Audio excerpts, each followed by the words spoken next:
Welcome back students.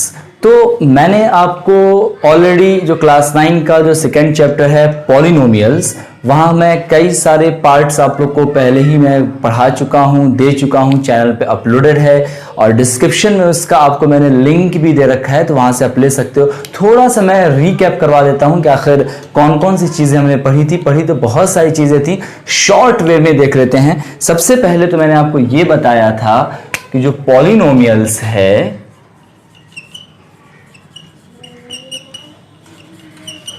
Polynomials का मैंने आपको बेसिक कंसेप्ट दिया था और इस बेसिक कंसेप्ट में मैंने आपको बताया था बेसिकली कांस्टेंट एंड वेरिएबल्स के बारे में मैंने सबसे पहले आपको बताया था। ओके स्टूडेंट्स, उसके बाद मैं आपको अलजेब्रिक एक्सप्रेशन के बारे में भी स्टूडेंट्स बताया था।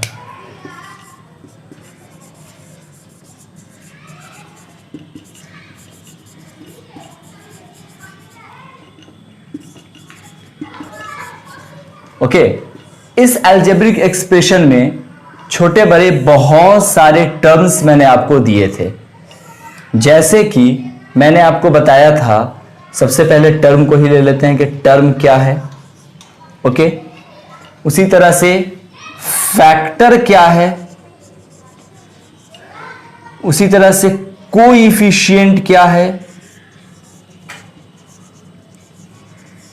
यह भी मैंने आपको बताया था।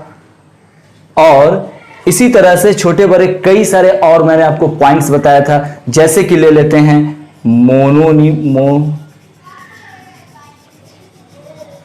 मोनोमियल, ठीक है। उसी तरह से मैंने आपको बताया था बाइनोमियल, ट्राइनोमियल,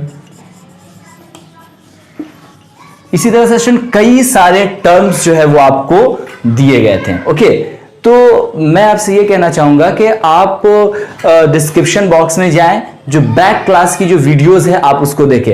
अभी फिलहाल हम लोग इस पार्ट में एग्जैक्टली बात करने वाले हैं पॉलिनोमियल्स की। ओके स्टूडेंट्स, तो इसको आप स्क्रीनशॉट ले सकते हैं। ये सारी चीजें क्या है आप हमें कमेंट बॉक्स में बताना कि टर्म क्या है, दिस दैट। एग्जांपल के वे में एक एक आप लेटर लेके भी आप बता सकते हो।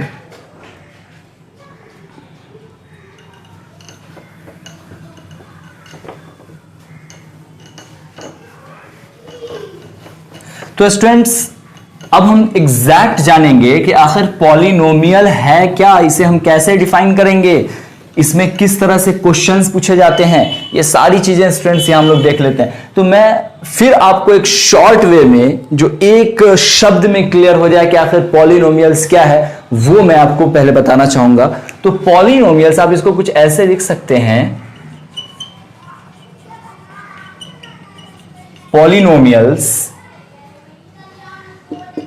में अगर कोई अलजेब्रिक एक्सप्रेशन ऐसा है जिसका एक्सपोनेंट, ओके, जिसका एक्सपोनेंट होल नंबर हो,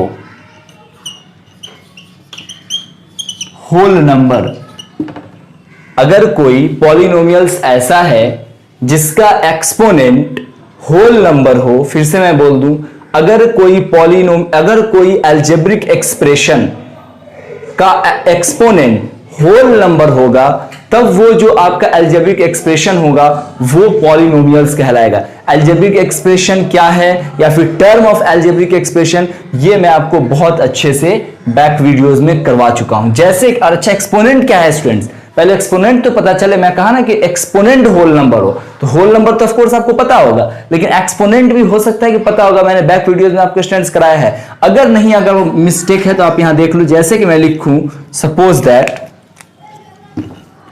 2x square minus 5x plus 2, suppose that अगर मैंने ये लिखा है, तो यहां पे इसका जो एक्सपोनेंट है स्टूडेंट ऑफ कोर्स 2 होगा। और 5 की अगर बात करें, 5x, इसका एक्सपोनेंट आपको 1 आ जाएगा। क्यों? क्योंकि 5 × 1 = 5, है ना। तो 2 और 1 ये क्या होल नंबर है? ऑफ कोर्स है। तो इसलिए मैंने कहा कि पॉलिनोमियल्स वैसे अलजेब्रिक एक्सप्रेशन को कहेंगे जिसका एक्सपोनेंट होल नंबर होगा, वो पॉलिनोमियल्स कहलाएगा। इसका मतलब स्टूडेंट्स, इसको हम कुछ ऐसे डिफाइन कर सकते हैं कि an algebraic expression of which exponent is a whole number is called polynomials. Polynomials को स्टूडेंट्स हिंदी में बहुपद कहते हैं। अच्छा, कुछ एग्जाम्पल हम और ले लेते हैं। जैसे कि मान रखो कि मैंने एग्जाम्पल लिया 7x का cube minus 8y plus 6। Okay, तो यहां देखा जाए तो 7x क्यूब यानी इसका जो एक्सपोनेंट है वो 3 है ऑफ कोर्स, और 8y का जस्ट जैसे मैंने यहां बताया था 8 इंटू 1 होता है, तो यहां पे आपका आ जाएगा 1। कुछ और एग्जाम्पल ले लेते हैं। जैसे कि मान रखो सेकेंड एग्जाम्पल मैं ले लेता हूं 4/x का क्यूब प्लस 1। अगर ऐसा मैं अगर लेता हूं तो यहां देखा जाए इसका एक्सपोनेंट्स कितना आएगा स्टूडेंट्स। आई थिंक जब आप इसको सॉल्व करेंगे तो आपको आ जाएगा अप्रॉक्स आपको ये -3 के एस्पेक्ट्स में आ जाएगा स्टूडेंट्स। ओके, इसी तरह से अगर हम नेक्स्ट एग्जांपल भी चाहे तो इस तरह से ले सकते हैं 5√y 5√y और इसमें आप ऐड कर सकते हो +√7। तो इसको जब आप सॉल्व करेंगे स्टूडेंट्स तो अप्रॉक्सीमेट आपको आ जाएगा, आई थिंक आ जानी चाहिए इसका आपको 1/2। तो यहां पे क्या पता चला आपको, ये जो आपका आया -3, क्या -3 एक होल नंबर है? नहीं है। तो इसका मतलब कि ये हमारा अलजेब्रिक एक्सप्रेशन नहीं हो सकता। क्या 1/2 एक होल नंबर है? इसे फिर हम सॉल्व करेंगे, फिर 2 से इसको डिवाइड करेंगे तो फिर आपका माइनस में आ जाएगा, मतलब कि ये भी हमारा होल नंबर नहीं है। तो दिस एग्जाम्पल एंड ये एग्जाम्पल, दोनों एग्जाम्पल स्टूडेंट्स ये अलजेब्रिक एक्सप्रेशन को एक्सप्रेस नहीं करेंगे, यानी पॉलिनोमियल्स को एक्सप्रेस नहीं कर रहे हैं। तो स्टूडेंट्स इसका मतलब कि पॉलिनोमियल्स को कुछ हम ऐसा भी डिफाइन कर सकते हैं कि an algebraic expression in which the variables involved have only non-negative power यानी कि ऋणात्मक घात is called a polynomials। क्यों? क्योंकि मैंने यहां पे होल नंबर की जगह पे क्या मैंने बोला, नॉन निगेटिव, है ना, नॉन निगेटिव इंटीग्रल पावर। तो नॉन निगेटिव इंटीग्रल पावर ये जो आपको है -3 या फिर 1/2, ये आपको नॉन निगेटिव इंटीग्रल पावर ही होगा। -2 को फिर आप आगे सॉल्व करोगे फिर आपको नॉन निगेटिव इंटीग्रल पावर को शो करेगा। तो जहां अगर नॉन निगेटिव इंटीग्रल पावर या फिर इसी को आप कह सकते हैं कि होल नंबर अगर शो नहीं हो रहा है तो वो हमारा पॉलिनोमियल्स नहीं होगा। यहां देखो 3 और 1 आ रहा है, यानी कि ये आपको 3 और 1 दोनों आपका जो है स्टूडेंट ये आपका हो सकता है अलजेब्रिक पॉलिनोमियल्स, क्योंकि 3 और 1 दोनों होल नंबर्स के अंदर आते हैं। ऑफ कोर्स स्टूडेंट आप इसको समझ गए होइएगा स्टूडेंट्स। अगर आपको लाइक आ रहा है, पसंद आ रहा है तो इसे आप शेयर भी करें। ओके स्टूडेंट, अब हम जानने वाले हैं प्रैक्टिकल एप्लीकेशन ऑफ पॉलिनोमियल्स। देखो स्टूडेंट, अक्सर लोगों को लगता है कि मैथमेटिक्स में प्रैक्टिकल जैसी चीजें जो थ्योरेटिकल सेक्शन है वो नहीं होता, लेकिन ऐसी बात नहीं है स्टूडेंट। इवन कोई भी क्वेश्चन या उसका सॉल्यूशन विदाउट थ्योरीज के नहीं होता है स्टूडेंट। तो जैसे कि मान रखो कि ये कोई एक गर्ल है और ये जाना चाह रही हैं इस शॉपिंग मॉल में। ओके स्टूडेंट, शॉपिंग करने के लिए तो ये इन्होंने बुलाया एक कैब को और इस कैब के थ्रू वो जाना चाह रही हैं शॉपिंग मॉल। ओके स्टूडेंट्स, तो जब ये कैब जब आया और कैब से ये जाना चाह रही है शॉपिंग मॉल, तो इसके बीच का जो ट्रैवलिंग का जो डिस्टेंस है या ट्रैवलिंग का जो मैनर है स्टूडेंट, ये जो हमें पता करना होता है, इसके लिए यही स्टूडेंट जो है पॉलिनोमियल्स का यूज होता है। इसी तरह से अदर स्पोर्ट्स में भी हम कर सकते हैं स्टूडेंट। तो कैसे होता है स्टूडेंट, अब आइए इसको समझते हैं। देखिए, ट्रैवलिंग के लिए जो डिस्टेंस ट्रेवल होता है स्टूडेंट, उसके लिए सबसे पहले तो आप ये जान रखो कि हम एक फिक्स्ड प्राइस होता है, यू नो, आपको पता होगा फिक्स्ड प्राइस। तो मान रखते हैं कि जो फिक्स्ड प्राइस है वो 40 रुपीज है। ओके। और एक होता है वेरिएबल कॉस्ट या प्राइस। वेरिएबल कॉस्ट या फिर आप प्राइस भी बोल सकते हैं, इज इक्वल टू, ये मान रखते हैं 10x। हो सकता है कि आपके माइंड में x क्या है स्टूडेंट, x को आप ले सकते हो कि x is equal to distance travel. Distance travel, okay student. क्या मतलब हुआ, पहले मैं थोड़ा इतना बताया था, फिर मैं आपको टोटल बताऊंगा। देखो, फिक्स्ड प्राइस का मतलब यह हुआ कि इन्होंने जो कैब को बुलाया, ये कैब जो आया, आने का सिर्फ उन्हें 40 रुपीज पेड करना है, ओके। अब वो जितना भी दूर जाएंगी वो अलग, जैसे कि मैंने यहां पे दिया कि वेरिएबल कॉस्ट। तो वेरिएबल क्या होता है, मैंने आपको पहले ही बताया, जो चेंजेबल होते हैं। तो वेरिएबल कॉस्ट के लिए मान रखो कि ये जो लेडी हैं वो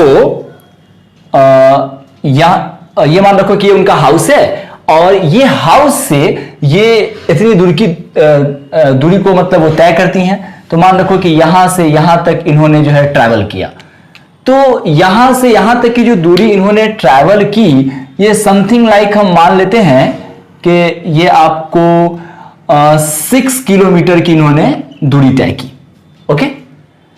तो ये जो 6 किलोमीटर है, ये आपका x हो जाएगा, डिस्टेंस ट्रेवल आपको ये माना जा सकता है, क्योंकि हो सकता है कि ये 6 किलोमीटर तय ना करके कुछ और भी तय करे, मतलब कि वेरिएबल चेंजेबल। तो यहां पे x जो हमारा है वो यही बताता है कि कितना डिस्टेंस को ट्रेवल किया गया, ओके स्टूडेंट। अब हम बात कर लेते हैं टोटल कॉस्ट की। टोटल कॉस्ट, तो टोटल कॉस्ट क्या हो जाएगा स्टूडेंट, आप समझ गए होइएगा, 10x, तो ये सबसे जो वेरिएबल था, प्लस इसमें हम कर देंगे 40 को, तो ये हमारा आ जाएगा 10 के, तो 10 हो ही जाएगा स्टूडेंट्स। और x, देखो x जो मैंने लिया था, तो मैंने कहा था कि जो डिस्टेंस ट्रेवल है, तो ये हमारा डिस्टेंस ट्रेवल हुआ, तो इंटू लिख सकते हैं 6, ओके। ले लेते हैं ब्रैकेट में, प्लस 40। इसको अगर सॉल्व करेंगे तो 10 इंटू 6 आपको आ जाएगा 60, प्लस 40 इज इक्वल टू 100, यह आपको आ जाएगा RS, यानी कि 100 रुपीज। तो इस तरह से स्टूडेंट्स आप समझ गए होइएगा कि ये जो आपका 10 रुपीज आया, ये इसको हम सॉल्व करने के लिए आपको क्लियर रूप में समझ में आ गया होगा स्टूडेंट कि यहां पे जो मैंने फंडा जो यूज किया है, जो मेथड यूज हुआ है, वो यूज हुआ है पॉलिनोमियल्स का students, okay student. Excuse me sir, yes, इसका और कोई उदाहरण लेकर बताएं। I am sure. तो आप मान सकते हैं कुछ इस प्रकार से, अगर सेकेंड एग्जांपल आप चाहते हैं, जैसे मान रखो कि यही लेडी है, तो ये लेडी जो है ना, यहां इन्होंने कुछ इस तरह से इसी कैब से इन्होंने कुछ इस तरह की दूरी तय की, कहीं भी गई हो, मान रखो कि ये आपका होटल है या फिर कोई दूसरा भी प्लेस हो सकता है, और ये जो इन्होंने लॉन्ग डिस्टेंस को ट्रेवल किया, ये मान लेते हैं हम कि इन्होंने भाई तय किया जो दूरी, वो आपको 10 किलोमीटर के एस्पेक्ट में हो जाएगा, ओके। तो सिंपल सी बात है, आप यहां पे समझ गए होइएगा कि टोटल कॉस्ट आप फिर उसी तरह से निकाल लेना कि total cost is equal to 10x था, तो x को मैंने अभी कितना माना है स्टूडेंट, 10 माना है, तो 10 इंटू 10 तो आपका ऑलरेडी एक तो यही है ना 10, ये वेरिएबल कॉस्ट वो तो रहेगा, या x की जगह पे इन्होंने दूरी तय किया 10, तो 10 इंटू 10 प्लस 40 आपका, ये तो ऑलरेडी आपका फिक्स्ड प्राइस है। तो इस तरह से आप इसको फिर सॉल्व करोगे तो आपको आ जाएगा 10 इंटू 10 आपको आ जाएगा 100 plus 40 is equal to 140, okay, ये आपको आ जाएगा। तो इसी तरह से ये कहीं आपको अलग अलग सिचुएशंस में जो भी हमारा डिस्टेंस ट्रेवल रहेगा, उसके एस्पेक्ट्स में थोड़े बहुत हमारे आंसर चेंज हो जाएंगे। लेकिन सिर्फ मैं यहां पे स्टूडेंट ये बताना चाह रहा हूं आपको कि यहां जो है ना, जो मेथड यूज हो रहा है, ये पॉलिनोमियल्स के मेथड को हम यूज कर रहे हैं। इसका मतलब ये हुआ कि जो डिस्टेंस जो ट्रेवल इन्होंने कैब से किया, ये डिस्टेंस ट्रेवल को हम कुछ इस प्रकार से फाइंड होता है उसमें। देखो स्टूडेंट, कभी कभी हो सकता है कि वहां आपको थोड़ा कॉम्प्लिकेटेड मेथड का यूज किया गया हो, मैंने थोड़ा सिंप्लीफाई मेथड में आपको बताया है। इसी तरह से स्टूडेंट्स, आप स्पोर्ट्स लाइक क्रिकेट, फुटबॉल में आप जब बॉल की जो पाथ को देखते हो या फिर उसकी जो ट्राइजेक्टरी होती है, उस चीज के मेजरमेंट करने के लिए भी स्टूडेंट्स पॉलिनोमियल्स का यूज किया जाता है स्टूडेंट्स। ओके स्टूडेंट, तो आप इजीली समझ गए होंगे कि हम प्रैक्टिकल लाइफ में भी किस तरह से मैथमेटिक्स के इस पोर्शन पॉलिनोमियल्स का हम यूज करते हैं। ओके स्टूडेंट्स, अब हम बात करेंगे नेक्स्ट। क्या आपको पता है आप अपने कोर्स के animated video lecture, revision notes, test paper, study material प्राप्त कर सकते हैं। एनिमेटेड वीडियो लेक्चर्स का full access please contact excellent study centre 9546604112। लेकिन स्टूडेंट, इतना ही वीडियो भी समाप्त नहीं हुआ है। हम आगे भी इसमें बात करने वाले हैं कि और भी इसमें क्या क्या चीजें आ सकती हैं ताकि आपका एक्सरसाइज जो है स्टूडेंट वो आसानी के साथ सॉल्व हो जाए। ओके स्टूडेंट, तो आइए दूसरी ओर। ओके स्टूडेंट, तो अब हम बात करने वाले हैं some another type of polynomials. Okay students, यानी यहाँ कुछ अलग और भी कई टाइप्स के पॉलिनोमियल्स हो सकते हैं, तो उसकी यहाँ हम लोग एक बार चर्चा कर लेते हैं, देख लेते हैं। जैसा कि स्टूडेंट्स आपके स्क्रीन पर दिख रहा होगा कि 4x² + 6x + 2। अगर आप इसको गौर से स्टूडेंट्स देख रहे हो तो आपको ये चीज दिख रहा होगा कि यहाँ x पे एक स्क्वायर दिया गया है स्टूडेंट्स। मतलब क्या कि यहाँ पे अगर हम बात करें वेरिएबल्स की, तो देखो स्क्वायर को हमें यहाँ पे अभी इग्नोर कीजिए फिलहाल इसको, आगे हम जब आएंगे घातांक पे यानी एक्सपोनेंट्स पे तो हम बात करेंगे। तो 4x 6x + 2, आप यहाँ ये ध्यान रखो इस लाइन पे, इस एक्सप्रेशन पे, अलजेब्रिक एक्सप्रेशन पे, कि 4 के साथ भी x जुड़ा है और 6 के साथ भी x जुड़ा है और 2 के साथ तो कोई है ही नहीं, तो इसकी कोई बात ही नहीं करनी। तो आप देखो यहां भी x, यहां भी x, मतलब क्या कि जो वेरिएबल्स हैं, ये तो वेरिएबल्स कहलाएगा ना x, वो 4 के साथ भी सेम x वेरिएबल है और 6 के साथ भी x वाले ही वेरिएबल्स हैं। तो जो ऐसा जो अलजेब्रिक एक्सप्रेशन होगा ना, वो कहलाएगा पॉलिनोमियल्स इन वन वेरिएबल। यानी ये आपको पॉलिनोमियल्स का वन वेरिएबल वाले इक्वेशंस तो नहीं, एक्सप्रेशन कहलाएंगे। ओके स्टूडेंट्स, उसी तरह से सेकंड वाले में जैसा कि आप देख रहे हो 5y² + 2xy² + 7, इसमें आप ध्यान रखो स्टूडेंट्स, आपको इसमें तो y आ रहा है लेकिन 2 में x और y दोनों, यानी कि इसमें आपको x भी है। तो एक तो ये वेरिएबल हो गया और एक ये x वाला वेरिएबल, यानी कि दोनों अलग अलग प्रकार के दो वेरिएबल्स हो गए। तब इसे हम कहेंगे 2 वेरिएबल्स, पॉलिनोमियल्स इन 2 वेरिएबल्स। अगर ये वाले को देखा जाए स्टूडेंट, तो इसके साथ x है, इसके साथ x y दोनों है और इसके साथ z है। इसका मतलब हमारे पास 3 तरह के वेरिएबल्स आ रहे हैं students, x y and z।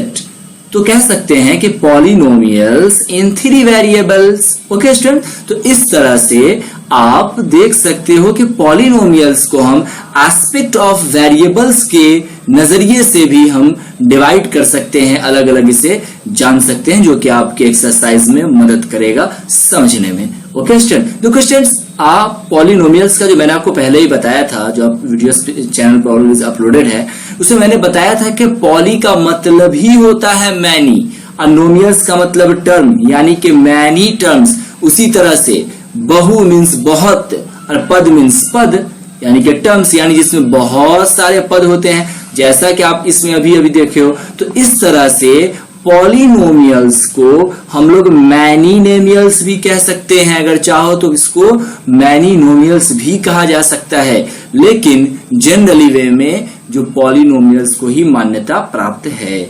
Okay students, अब हम बात करेंगे क्लासिफिकेशन ऑफ पॉलिनोमियल्स टर्म के बेसिस पे, यानी कि पद के आधार पर।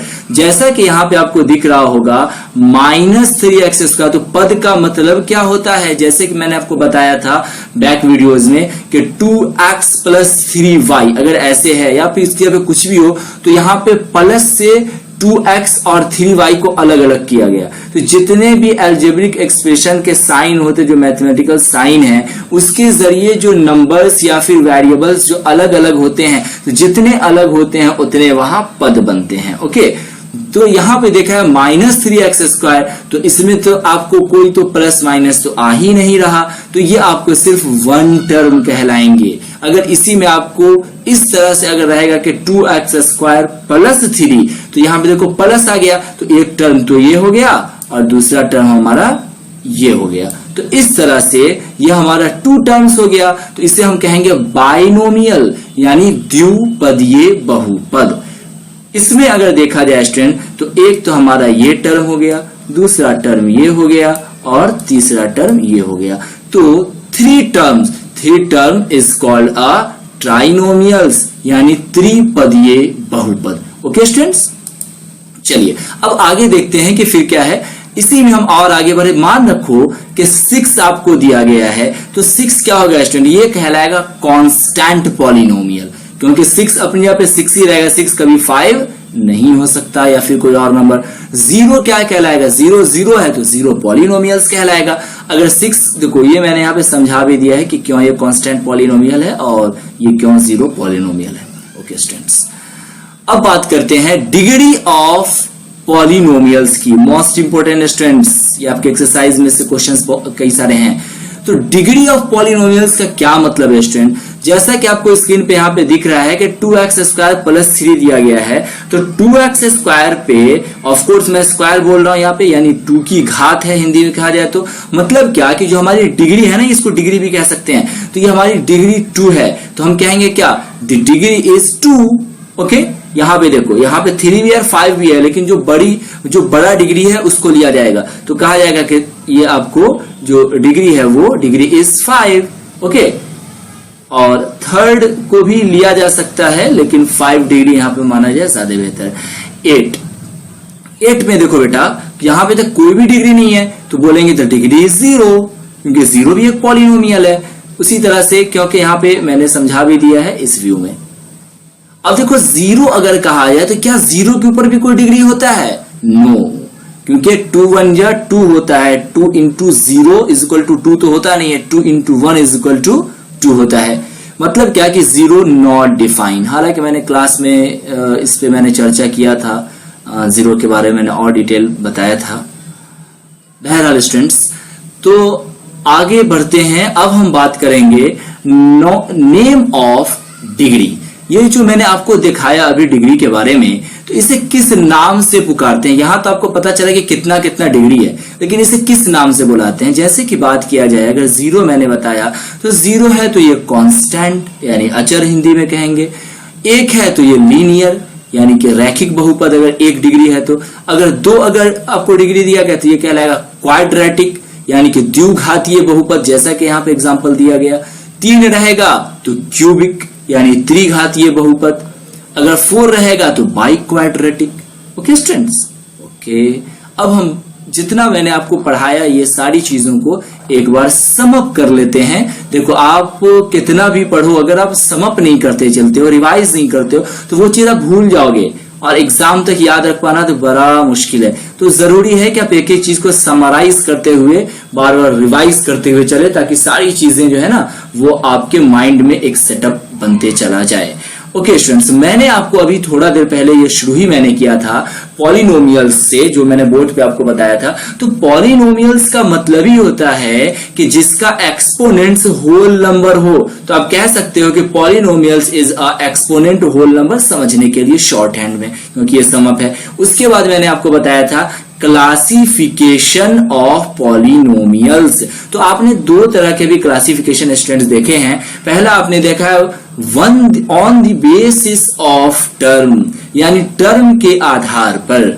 दूसरा आपने देखा बेसिस ऑफ द डिग्री यानी on the basis of degree, degree के आधार पर यानी कि घातांक घात के आधार पर आपने देखा। जैसे कि टर्म की बात की जाए तो आपने देखा था कि मोनोनोमियल और बाइनोमियल। उसी तरह से डिग्री में आपने देखा था लीनियर, क्वाड्रेटिक और समथिंग और भी चीजें। ओके स्टूडेंट्स, अब हम बात कर लेते हैं कि जितना भी मैंने आपको अब तक पढ़ाया है पार्ट 1 से लेके जो कि आपके चैनल पे अपलोडेड है, उन सब में हमने क्या पढ़ा है, एक शॉर्ट हैंड में एक बार हम लोग इसको रिकैप कर लेते हैं। Okay students, so far we have discussed constant मैंने बताया था, जैसे कि 0, 1, -7 और भी हो सकता है। वेरिएबल्स की मैंने बात की थी, जैसे कि ये अलजेब्रिक एक्सप्रेशन की मैंने बात की थी, जैसे कि ये पॉलिनोमियल्स की मैंने बात की थी, exponent have a whole number, जिसके पास एक्सपोनेंट जो होल नंबर होता है। उसी तरह से टाइप ऑफ पॉलिनोमियल्स की मैंने बात की अभी और डिग्री ऑफ पॉलिनोमियल्स की मैंने बात की, और नेम ऑफ डिग्री या फिर टाइप ऑफ डिग्री की अभी बात की गई स्टूडेंट। तो स्टूडेंट अब हम जानेंगे कि पॉलिनोमियल्स के वैल्यू को कैसे फाइंड किया जाता है। ओके स्टूडेंट, तो मैं एक आपको फाइंड करके मैं एक पीस बताता हूं और बाकी सारी चीजें फिर वैसी हो जाएंगी। ये रहा आपके स्क्रीन पर। तो स्टूडेंट इसके लिए हम एक इक्वेशन ले लेते हैं और फिर इसको हम फाइंड करेंगे। मान लेते हैं कि एक इक्वेशन हमारा है EQ is equal to FX, okay, और FX is equal to x square minus x plus 2, ये हमारा है सपोज दैट। और हम मान रखते हैं if I is equal to f, x को ले लेते हैं 1, तो is equal to 1 square minus x गया पे फिर 1 plus 2 is equal to 1 square is equal to 1 minus 1 plus 2 is equal to 1 minus 1 is equal to 1 plus no 1 कैसे होगा स्टूडेंट?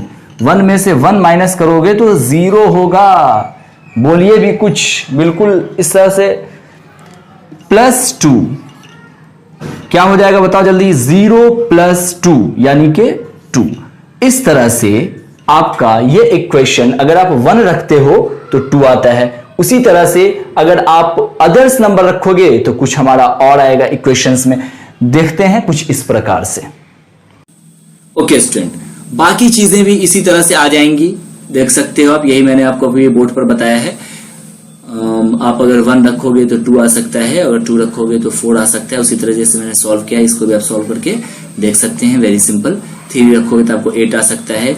दूसरा सिचुएशन स्टूडेंट्स, ये हमारा equation for example px s square minus 9, if I guys p3 square minus 9 is equal to 0, of course 0 आ जाएगा।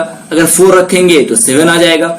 और अगर इस तरह का हम नेक्स्ट सिचुएशन फिर लें तो फिर हमारा आ जाएगा यहाँ 0। तो यहाँ पे अगर आप गौर से ध्यान रखोगे स्टूडेंट, यहाँ भी 0 आ रहा है, यहाँ भी 0, इससे ऊपर में भी 0 आया। इसका मतलब यहाँ पे एक छोटा सा हमारा पॉइंट निकल लग रहा है, ध्यान दो। तो आप कह सकते हो कि finding the value of x of which value of polynomials become 0 is called a zero polynomials। यानी अगर आप किसी वैल्यू को फाइंड करते हो, किसी x की वैल्यू को, और हमारा जो रिजल्ट है वो 0 आता है, बिकम 0, तो ऑफ कोर्स वो 0 पॉलिनोमियल्स कहलाएगा, जैसा कि इस केस में हुआ है ना, इस केस में हुआ यहाँ। ओके स्टूडेंट्स, अब हम एक लेट्स रिकैप कर लेते हैं, जितनी सारी चीजें हमने देखी एक बार समराइज कर लेते हैं फिर से स्टूडेंट्स। ओके, तो मैंने आपको ये बताया था स्टूडेंट्स आज की पढ़ाई में कि a symbol having a fixed numerical value called a constant, यानी जो हमारा फिक्स्ड न्यूमेरिकल वैल्यू है, जितनी सारी चीजें जो मैंने आपको पढ़ाई यानी आज और पहले का, वो सारा फिर से हम लोग एक बार रिकैप कर लेते हैं ताकि सारी चीजें हमारी concept, well concept, strong concept हमारा बनता हुआ चला जाए। तो मैंने आपको बताया था कांस्टेंट के बारे में। कांस्टेंट में सबसे ज्यादा इंपॉर्टेंट बात है कि इसकी जो वैल्यू है वो फिक्स्ड रहती है। तो आप कह सकते हो a symbol having a fixed numerical value is called a constant. ये नॉन चेंजेबल होता है, यानी कि फिक्स्ड होता है तो नॉन चेंजेबल ही होगा ऑफ कोर्स। दूसरी तरफ अगर बात की जाए तो मैंने आपको वेरिएबल्स का बताया था कि आप इसे ये चेंजेबल होते हैं। तो आप कह सकते हैं symbol which may be assign different numerical value is known as a variable, जिसके डिफरेंट डिफरेंट न्यूमेरिकल वैल्यू होते हैं और जो चेंजेबल होते हैं वो आपको वेरिएबल्स में आ जाते हैं। उसी तरह से मैंने आपको बताया था अलजेब्रिक एक्सप्रेशन में कि कांस्टेंट और वेरिएबल्स दोनों मिलकर जो है अलजेब्रिक एक्सप्रेशन बनाते हैं, यानी कि बीजीय व्यंजक। तो आप इसको कुछ इस तरह से लिख सकते हैं। उसी तरह से 4 में मैंने बात की थी कि an algebraic expression in which the variables involve have only a non negative integer powers, यानी कि ऋणात्मक घात, is called polynomials. Okay, polynomials को मैंने आपको डिफिनेशन मैंने आज के इसी वीडियोस में मैंने स्टार्टिंग में इसी किया था। 2 तरह से मैंने डिफिनेशन बताया था, उसी में से एक को लिया गया, मैंने इसको समझाया भी था। अगर नहीं समझ में आया आप इसको पढ़ो, और फिर भी नहीं समझ में आया तो आप वीडियो को पहले देखकर पूरा देख लो, फिर आप एक बार बैक होके पूरी तरह से उसको समझने की कोशिश करना, जरूर समझ में आएगा। फिर भी अगर प्रॉब्लम हो तो कमेंट में हमें आप अपनी राय दे सकते हैं, फिर मैं कोशिश करूंगा कि उसे किसी और हैंड से मतलब किसी और मेथड से या फिर थिंकिंग ऑर्डर से मैं उसको तैयार करके फिर मैं और भी आसान करूंगा। ऐसे चांसेस हैं कि आपको जरूर समझ में आ जाएगा स्टूडेंट्स। उसी तरह से 5वां पॉइंट घातीय बहुपद के बारे में बताया गया।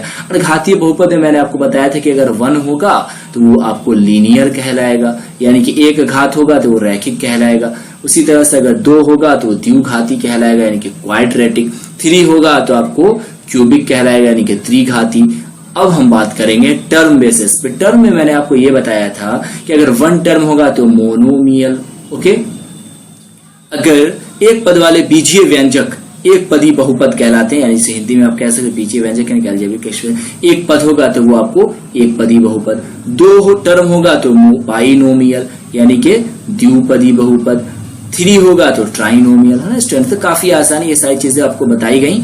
अब देखो फिर आपने अंततः ये पढ़ा था स्टूडेंट्स कि finding the value of x of which value of polynomial becomes 0 is called a zero polynomial. यानी किसी x के वैल्यू को फाइंड करने के बाद अगर हमारा आंसर 0 आता है तो वो हमारा जीरो पॉलिनोमियल्स कहलाएगा। तो ये चीजें भी आपको बताई गई। ओके स्टूडेंट्स, तो आज के वीडियो के लिए इतना ही। फिर हम लोग नेक्स्ट वीडियो में चैप्टर के क्वेश्चंस को सॉल्व कर करके देखेंगे स्टूडेंट्स। और आप देखिएगा कि काफी वो आसान होगा। जितना भी आपको जो फाउंडेशन चीजें दी गई हैं, जो बेसिक कंसेप्ट दिया गया है, वो सारी चीजें आपको उसमें फिलअप हो जाएंगे और आसानी के साथ आप खुद अपने आप से वो क्वेश्चंस को सॉल्व करते हुए नजर आओगे स्टूडेंट। ओके स्टूडेंट, तो मिलते हैं नेक्स्ट वीडियो में। Okay student, thanks for watching the video.